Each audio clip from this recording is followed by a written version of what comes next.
has been advertised to be held in person and online using Zoom with login and call-in information posted on our website. The meeting will be conducted by the chairman, who will be assisted by an employee managing the Zoom site. Tonight's video and audio is being recorded and Robert's rules apply. To offer comment, you must be recognized by the chairman. For meeting participants on Zoom, please use the chat function to be recognized. Text your name and address to the moderator, and your request to speak will be passed on by staff to the chairman to be recognized.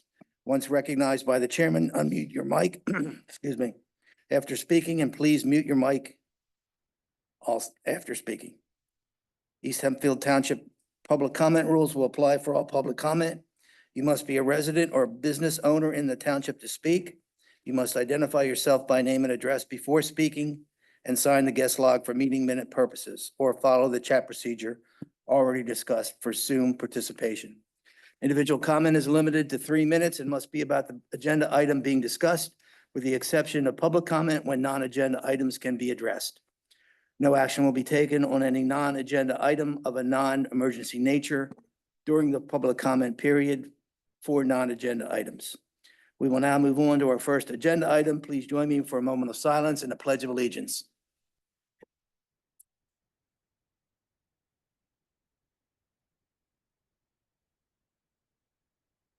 The pledge.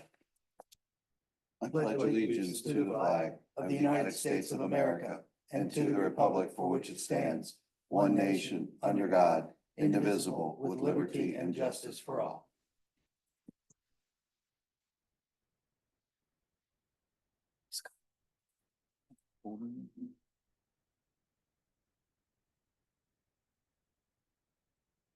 Okay. First up this evening, we're going to have a hearing concerning zoning ordinance amendment and a subdivision and land developments ordinance change. These changes are being requested by the township in an effort to make our zoning and SADO more efficient.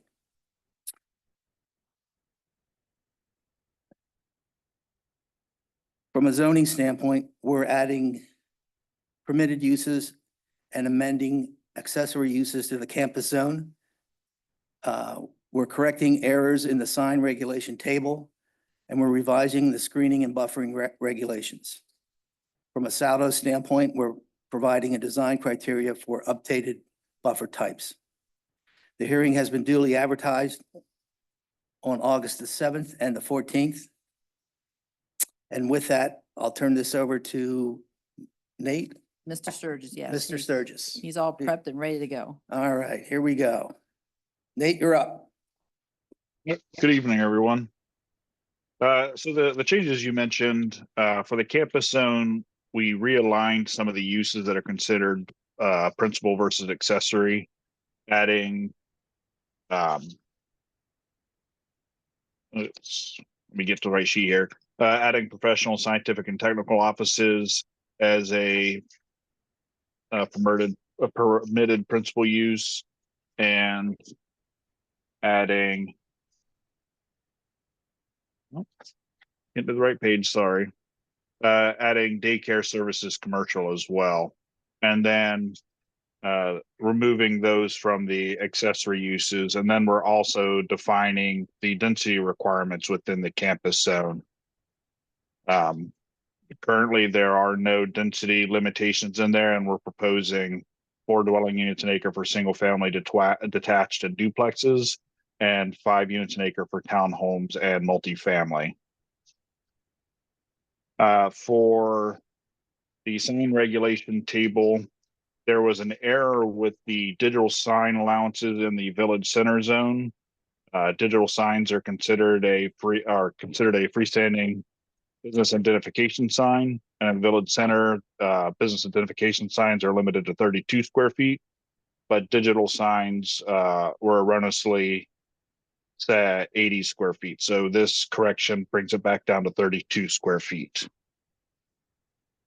And then visual screening and landscaping in the zoning ordinance. Currently, the ordinance defines 3 separate types of buffer requirements and has a table of uses for those three types. The proposed amendment limits it to two different types and realigns the requirements to lessen the restrictions between like uses. And then the Saldo amendment provides a design criteria for those two buffer types. And I believe we have a visual for that, Diane. The two types were designed to support long-term health of them. Currently, the thickest buffer type that we have aren't viable at the 10-year mark. And our engineer looked at ways to spread these out and make them more sustainable.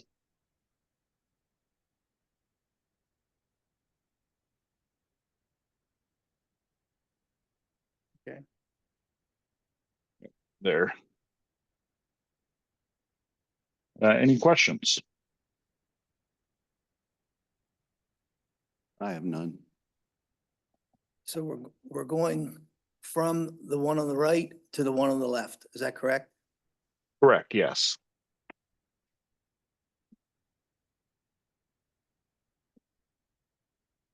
All right. Looks good.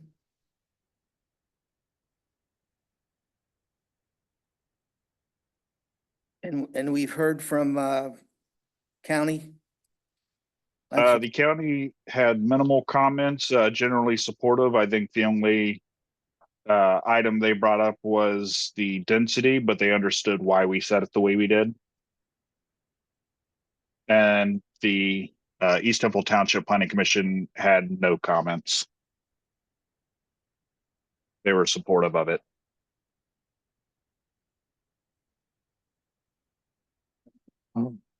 Fairly simple. Go ahead. Yeah. Mr. Johnson. Nate, I did have a question and Cindy answered it earlier today, but I'm just gonna raise it again. So like the campus zoning applies to the Brookside development. And there are apartments there.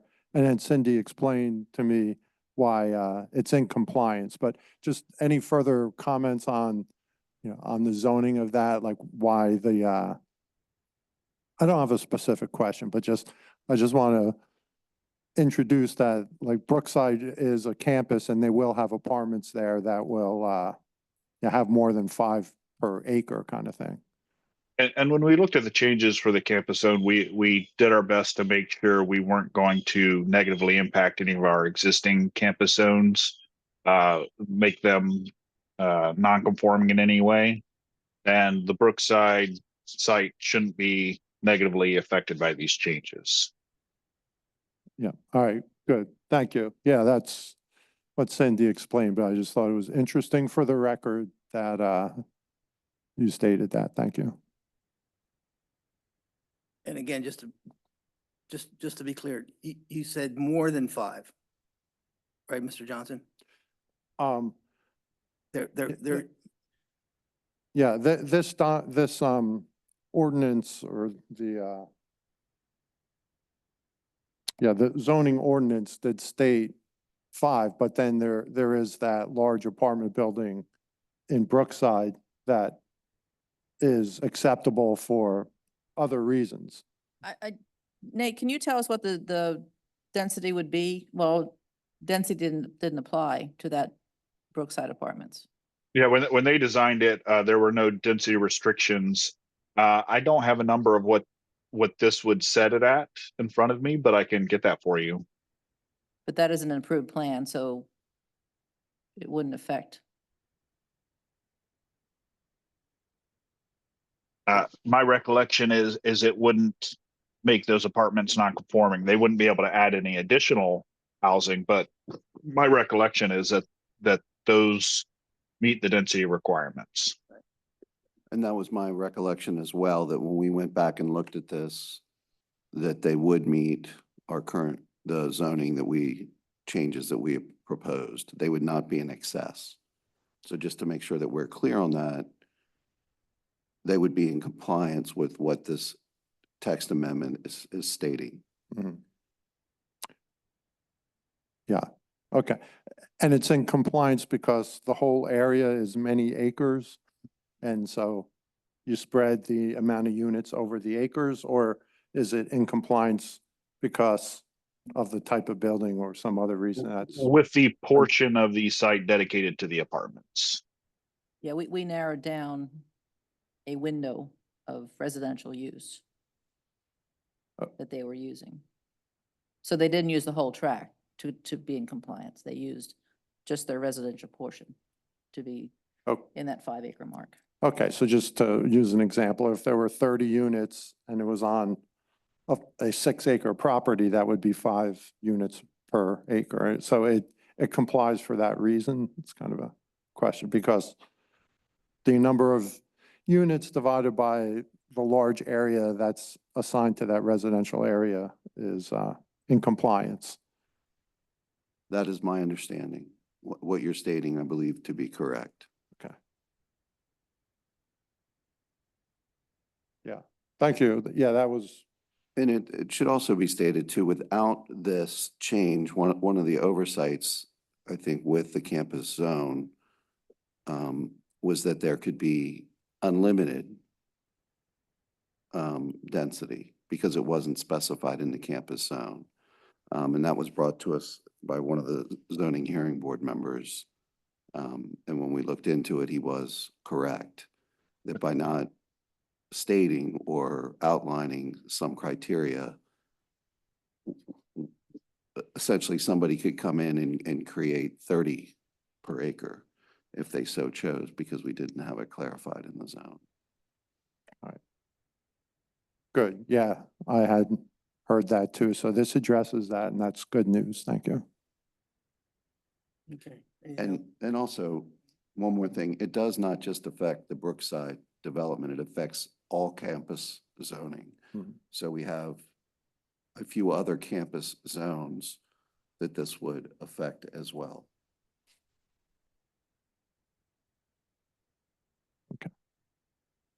Anything else? Good, okay. Okay. Any questions from the public? For Zoom primarily? No one from Zoom. No issues?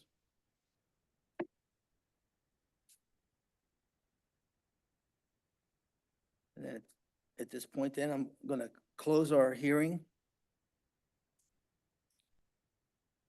And inquire of the board if we want to take action this evening on this or on these changes, or whether we want to wait perhaps until our next meeting.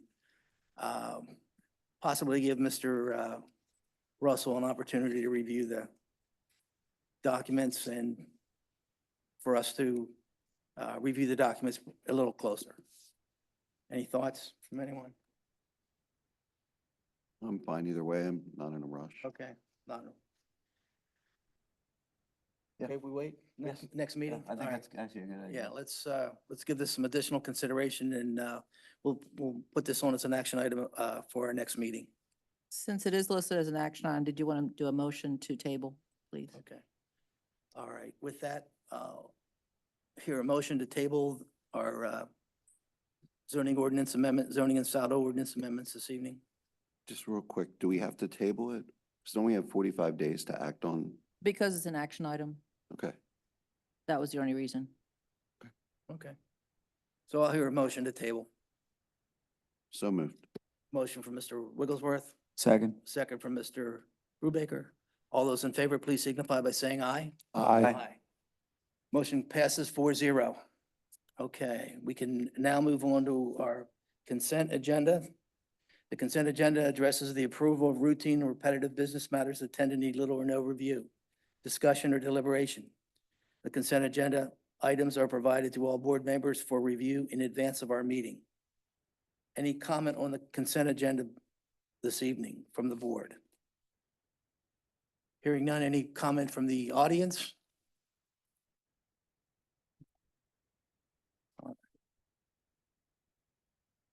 gonna split this up a little bit this evening. Okay, with that, I'll hear a motion to approve consent agenda items A through E as presented. So moved. Motion from Mr. Johnson. Do I hear a second? Second. Second from Mr. Wigglesworth. Motion from Mr. Johnson, a second from Mr. Wigglesworth. All those in favor, please signify by saying aye. Aye. Aye. Motion passes 4-0. Next up, we have a motion to approve consent agenda item F, which are the minutes from the July 31st meeting as presented. Roger, you're going to abstain on this one. With that, I'll hear a motion to approve item F. Motion to approve. So moved. Motion from Mr. Johnson. Do I hear a second? Second. Second from Mr. Wigglesworth. All those in favor, please signify by saying aye. Aye. Motion passes 3-0-1 with one abstention. All right. Next up, we have a motion to approve consent agenda item G, the minutes from the August 7th, 2024 meeting. So moved. Motion from Mr. Wigglesworth. Do I hear a second?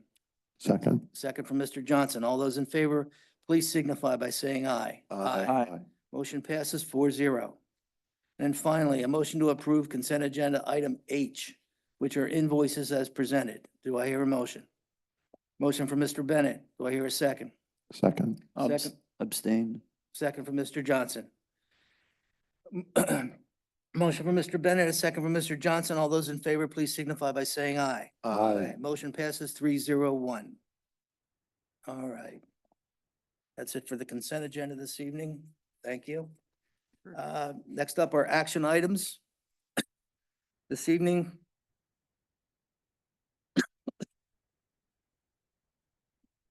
We have 3321 Columbia preliminary plan review.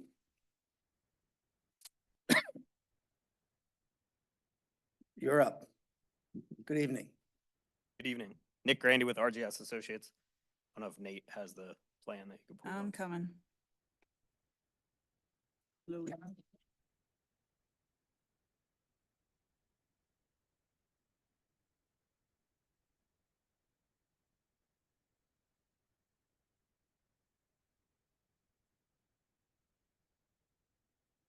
So I'm here tonight to present the preliminary plan for 3321 Columbia Avenue.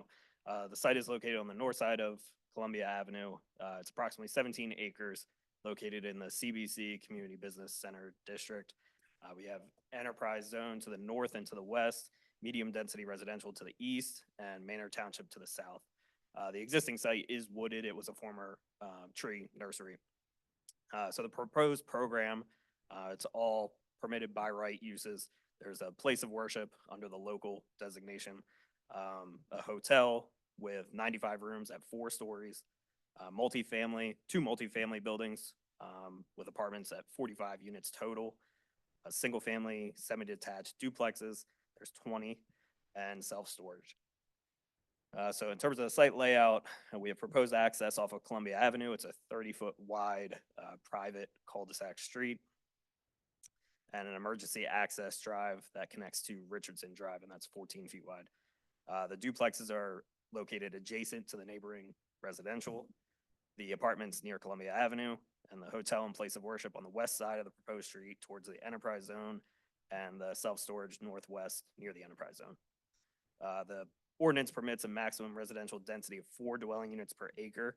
At 17 acres, we're permitted 67 dwelling units. We're proposing 66. The traffic impact study has been prepared, submitted, and it's been reviewed. The HOP plan is in process in the review with PennDOT. Stormwater, the site primarily drains from south to north. There's an existing discharge to the concrete channel under the neighboring warehouse. And stormwater will be handled via 2 primary surface detention facilities. MPDS, we have the review. We actually resubmitted this week. The site will be served by public sewer and water. LASA, we have the review. Lancaster City, we actually have the approval. We have the recommendation of the PC. We have the DMA review dated 8/9/2024, recommending all modifications be granted with as written or with conditions. So again, we are seeking recommendation to approve the preliminary plan, the parking as proposed, and the associated modifications. So with that, you can answer any questions you might have.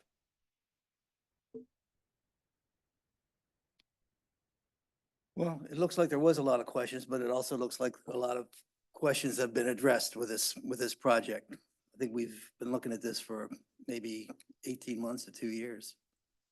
It's nice to see it finally come together. I see you've increased the size of the hotel, the number of rooms. Yeah, we talked with Brad. Mr. Patel, you have to go to the microphone for the people on Zoom, please. And speaking with the brand that does the hotel, they have one they just opened in Harrisburg.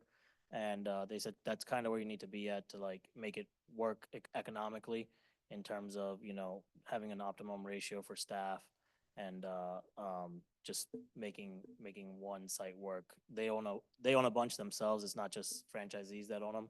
So that's kind of what they aim for when they look at these sites. They want to see like 90 to 100 rooms with this brand. Okay. Anything additional from the board? I don't have any questions. I'm in favor of it. There are a fair amount of modifications and waivers. Perhaps just for the record, we should just touch on them briefly, go through them and just give a brief explanation.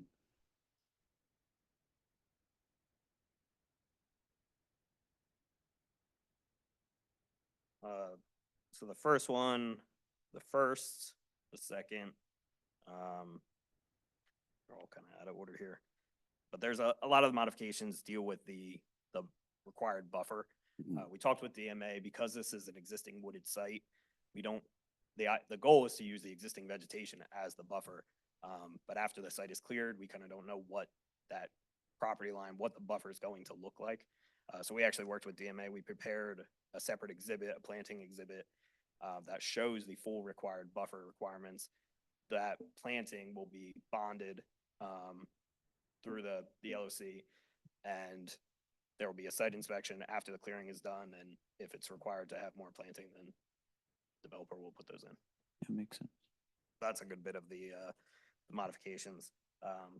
Clear site triangle, 100-foot clear site triangle is required. We're proposing to use 75. That's just not to interfere with the neighboring property owner there. We also meet the safe site stopping distance, which is being a PennDOT access. The one on the sidewalk, the ordinance requires 5 foot. We're actually looking to increase that to 8 foot wide to provide a more recreational facility for the residents of the community. Cul-de-sac length, that's really just dictated by the site. We have a very small frontage there. So I believe the ordinance says minimum length of 250 and a maximum length of 600. Ours is a little over 1,000, but we're proposing the emergency access drive, which we worked with on the township on getting that up to spec.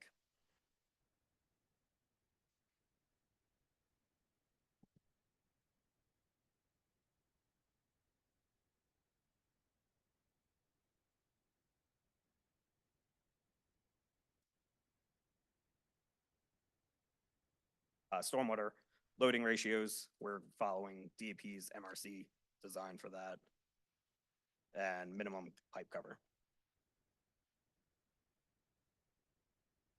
And we've looked at all turning radiuses within the complex as far as for fire equipment and access. Yes.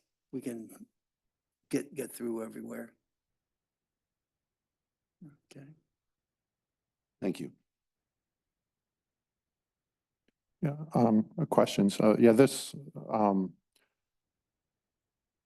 I'm a first-year supervisor, so I didn't even know this project existed, and it looks like quite a project. Yeah, how many housing units are back there or that you're building? It looks 66. There's 20 duplexes and 45 apartments. I believe the 65. Yeah, 65. I'm sorry.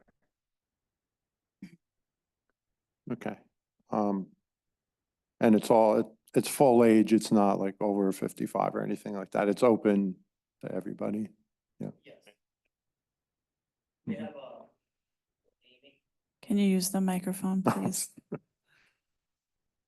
we're aiming for 55 plus, but it's not like designated for 55 plus, by code or anything like that. And some of the properties will provide home ownership? Yes, the duplexes will all be, privately owned. Good, good. Okay. And you talked about the brand of the hotel. Like, can you tell us who that is and who's the builder and stuff like that? Maybe everybody knows that, but. No, they might not know this. It's called Stay APT. It's an extended stay brand, much like the other extended stay hotels, the Candlewood Suites in East Hempfield.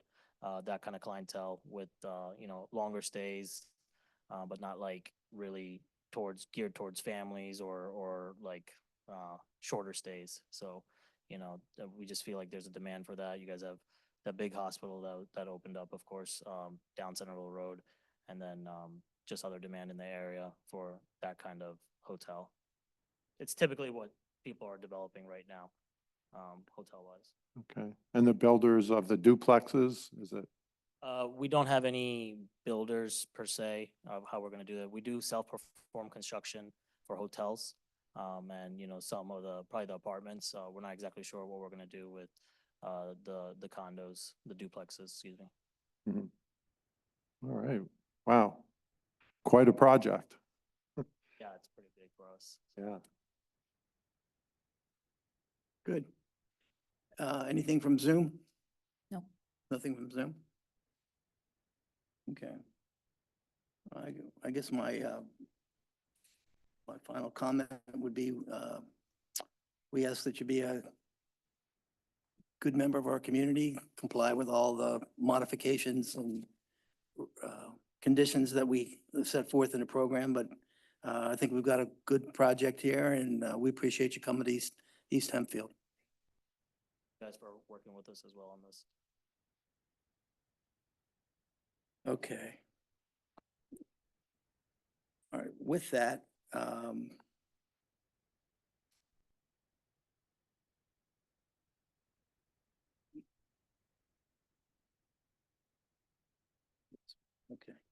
On 3321 Columbia, the preliminary plan, number 23-11.01. A motion to approve modification and waiver request 3, 6, 8, 11, and 13. You want 6 through 8. All right, 6 through 8, 11, and 13, and conditional approvals for requests 1, 2, 4, 5, 9, 10, 12, 14, 15, and 16 for the 3321 Columbia Avenue project, Township File 2311.01, subject to all staff and engineering comments. Do I hear a motion? So moved. Motion from Mr. Wigglesworth. Do I hear a second? Second. Second from Mr. Brubaker. Motion from Mr. Wigglesworth, a second from Mr. Brubaker. All those in favor, please signify by saying aye. Aye. Hi. Motion passes 4-0. And then a motion to approve the preliminary plan 3321 Columbia Avenue project, Township File 2311.01, subject to all staff and engineering comments. Do I hear a motion? Motion from Mr. Bennett. Do I hear a second? Second. Second from Mr. Brubaker. Motion from Mr. Bennett, a second from Mr. Brubaker. All those in favor, please signify by saying aye. Hi. Motion passes 4-0. Thank you, guys. Thank you Good very luck. much.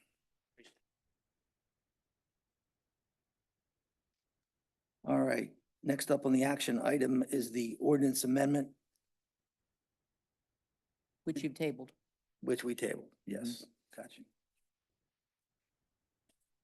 And then finally, we have a special event. How about Mrs.? Yes, Garber. Garber. So this is a request from the Junction Center at WJTL to host a not-for-profit 5K for the organization Rekindled Nurse, which is an organization that supports healthcare workers who are struggling with burnout and other job-related impacts. They have requested to close down Junction Road in the area of the Junction Center on Saturday, September 28th. The race will be held rain or shine, and it is to be held from 8:45 to 10:15. This is the same closure that we have at another time of the year for another 5K event there that we have no issues with. And so it would be staff recommendation that you approve the Rekindled Nurse application to hold their 5K on Junction Road on Saturday, September 28th, including the closure of Junction Road for the allotted time, and permit the chairman to sign the indemnification agreement pertaining to the same event. Any comment from the board? Any comment from the audience? Okay, hearing none. I'll hear a motion to approve the Rekindled Nurse application to hold the 5,000 or 5K on Junction Road on Saturday, September the 28th, 2024, which includes closing Junction Road for the allotted time and permitting the chairman to sign the indemnification agreement pertaining to the same. Do I hear a motion? So moved. Motion from Mr. Johnson. Do I hear a second? Second. Second from Mr. Brubaker. Motion from Mr. Johnson, a second from Mr. Brubaker. All those in favor, please signify by saying aye. Aye. Motion passes 4-0. Okay. With that, we'll move on to old business. Any old business to discuss this evening?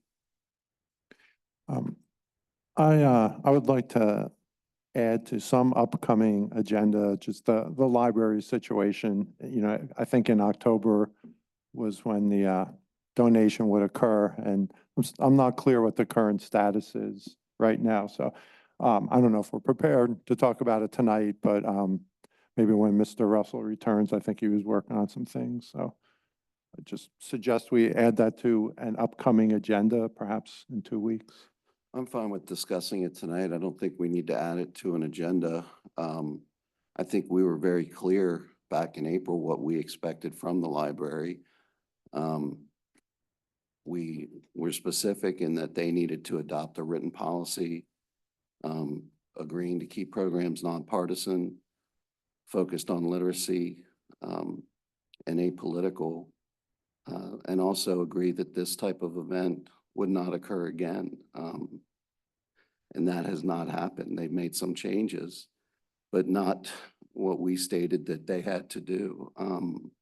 In addition, since then, there's been discussions with the library, myself, other townships and supervisors, you know, about possibly separating the Mountville Library from the city library.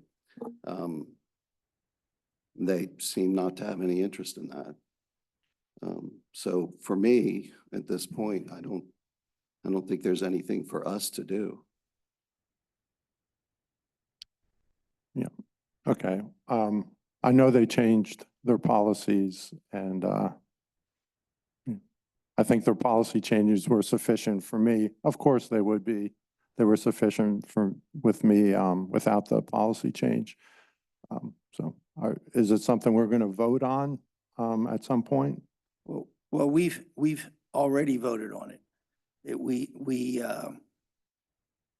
And I don't think at this point there's any interest in changing or voting again on something else. We've made a decision to suspend the payment to the library, and that will stay in place until something happens one way or the other. Now, if the situation changes, then we could possibly reconsider implementing the donation. But for right now, it is what it is. We voted on it, and that's where we are. My opinion is, you know, the situation is up to interpretation. So some people would interpret that nothing has occurred. I believe it has. At some point, Well, I will. If you think something has occurred, I'd request that you bring that to my attention. Okay, I've been through the minutes of the library. I've been on their website. I haven't seen where any policies have changed. And certainly we haven't heard or received any kind of commitment that we'll never be in this situation again with what was going on there. And I would echo what Mr. Bennett said. They've made some policy changes specifically to their room rentals and some of the groups that come in, but they've certainly not made any type of assurance or agreement that this event will not happen again. That has not happened, and that was definitely part of the stipulation that we made. And then furthermore, when we went through this process with them, it was clear that there is an advocacy part on the library's behalf at this point. So much so that I believe advocacy has taken over literacy in their mission. And again, I am not going to waver on this one bit. I think what they did was provocative, shouldn't have happened. They've created the situation, and it's up to them to fix it. And clearly they do not want to at this point. Yes, well, that is an opinion, but that opinion is subject to interpretation, and that's not my interpretation of it. So again, at some point I will bring it up for a vote because I don't know how everybody else feels. And so that. Well, and again, if you could point to some change in their policy that addresses our position, I'd like you to bring that to our attention. But again, it doesn't appear that there has been a change in their policy. Yeah. And their plans. Okay. So, Well, again, that's subject to interpretation. I thought when they were standing there in May, they made a sufficient case that it would not happen again. But that was my interpretation, and apparently not others. well, I guess I would say,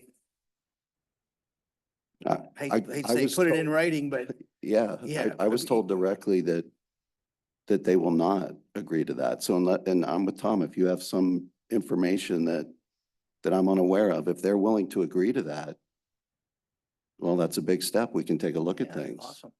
We That'd be get that- great. Get that going. Okay. I understand. Okay. Thank you. Any new business? Hearing none, let's move on to the Traffic Commission report. We had an active Traffic Commission report this evening. We touched on our traffic speed studies,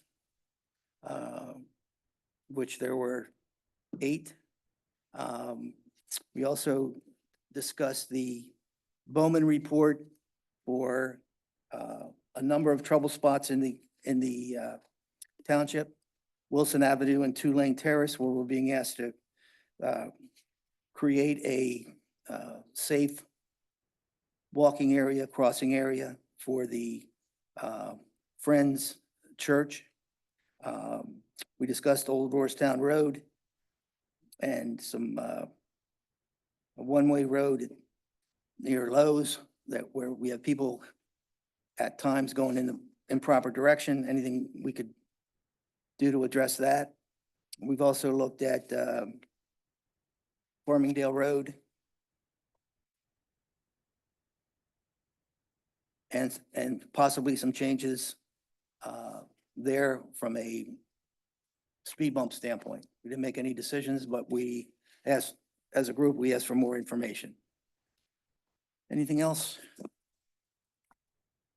Okay. No. All right, with that, let's move to public comment. Any public comment this evening? No one on Zoom has asked for public comment. Okay. 3, 2, 1, okay. Let's move on to the manager's report. Diane, did you have anything to add on Centerville? Mm, No, we don't have any major changes from the last meeting or the report that was provided. Right, so, Old Roystown Road, they're still moving along. They are actually working, so hopefully by October, we should be pretty well free and clear, and that should be having a new culvert in place. The Farmingdale Road, you had, Bowman's report, but you also, I wanted to let you know that we are working through the reimbursement process with, Mr. Bauer. The zoning hearing board meeting for the Colebrook Validity Challenge. I think it's our 4th meeting coming up on September 19. The Route 72 and Lidditz Road temporary signals, I am happy to report that I signed a permit application or permit today, which went to PennDOT. It will be countersigned by them, which then frees us up to put the project out for bid. And that's the temporary signals that are going to be installed in that area. The Aher Phase 2 project, the pavilion is completed on the east side of the park. They have now moved across the street and are working on the bocce courts. They're still scheduled to start the parking lot in November. The Jacobs Creek Park equipment has arrived. We're waiting for an installation date that's likely going to be the week after Labor Day. The Noldora Park project, Diane and I are working on the High Foundation submittal, which is due September 1. I believe that's ready to go as of today. We've set it aside and we'll come back at it and look at it before we submit it. And the Greenway grant, which is another possibility, would be up for in the spring. I still have not had confirmation from Senator Almond's office regarding his funding offer, so at this point, that's still on the table and we're still very interested, but no confirmation on that one. The Harrisburg Pike, that was an old carryover from the last report. We got that grant. We're moving forward with that. The trash and recycling bid, we had a mandatory pre-bid meeting with contractors. I think there were 12 on the list. We had 3 contractors attend that meeting, which means the most bids you're going to get are 3. You're likely only going to get 2. That was Cassell, which is our current carrier, Republic, which was Penn Waste, and then Goods Disposal.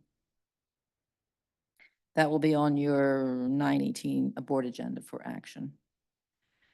The Drug Task Force letter I provided to you, which essentially says that the township contributes $82,000 to the Drug Task Force between the officer's salary and the per capita that we do pay them annually. Stormwater projects, the McFarland Basin, we did send out those notices. Nate has heard from 2 of the 3. They will be mowing that field area, and we're still waiting to hear from the 3rd one, and we'll stay on that. The Dorsia Road project, the trees have been removed, and Kozer is working through his schedule, and we'll be getting to that as soon as possible. We had 2 meetings. The Park and Rec met. We discussed the Noldora Park. We do have a new plan from the Little Conestoga Creek Foundation, which it's a very much a greened up plan of what our original was. It doesn't add a whole lot of cost. It adds some educational features. And it also plays well when we submit the grant application. So that's out there. We're still finalizing the cost numbers, and we'll get those back to you when those are completed. We talked about the pickleball. The board asked that we look at that globally, and the group feels that at this point, further improvements to the current court should not occur. And what they'd like to do is look at it when we start developing the Church and Nolt Road, or any other park for that matter, but probably nothing more at Aher. Definitely not anything down below here.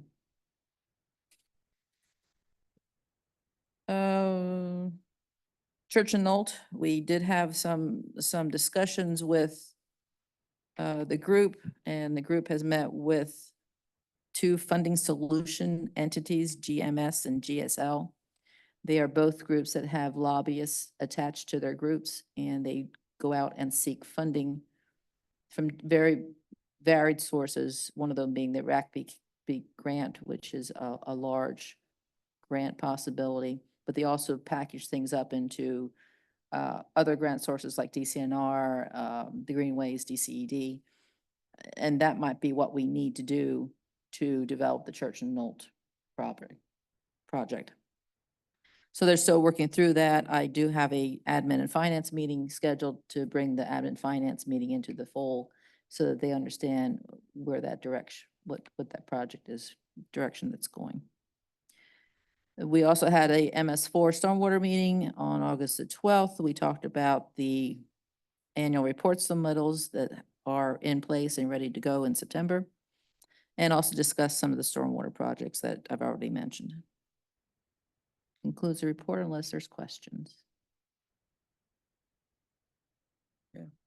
Mr. Chairman, if I could add something. Sure. And I should have let Cindy know. As you know, we've had some very significant rain and weather events over the last several weeks. And I just wanted to let you know that the stormwater projects that you're doing are working.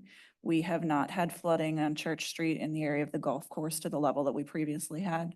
I believe that the stormwater project that we have in the works for the Hempfield property and the golf course property will alleviate what is left there as a flooding issue for Church Street. We did not have any flooding in the area of Roarstown Road and the Lime Springs development. That wetlands area held that water very well. We did not have any flooding on State Road in the area of the hospital where that stream restoration project occurred. And the bypass pumps at the old Roarstown Road Bridge project did their job and kept the water flowing. And I believe once that culvert's replaced, that will also be remedied. So just so that you're aware, those were 4 major flood areas that likely would have been flooded with the major rain events that we've had, and they were not. So it's a burden off of emergency services and the residents that those flooding events are not occurring and your projects are working. So It's interesting that you say that as I was watching TV the other night and I saw the stormwater rushing or taking a home off its pedestal. I commented to my wife about the fact that within the township, we don't see any of this. And that's a testament to the emphasis I think that our group, supervisors, staff put on this whole stormwater issue. It's a very important issue for the township, and we should be patting a lot of people on the back for what's been going on to help eliminate the flooding that we've seen in the past in some cases. So good comment. Thank you. Mm. All right. Anything more from the board? Comments? Anything from the audience? Audience has been pretty quiet tonight, which is good.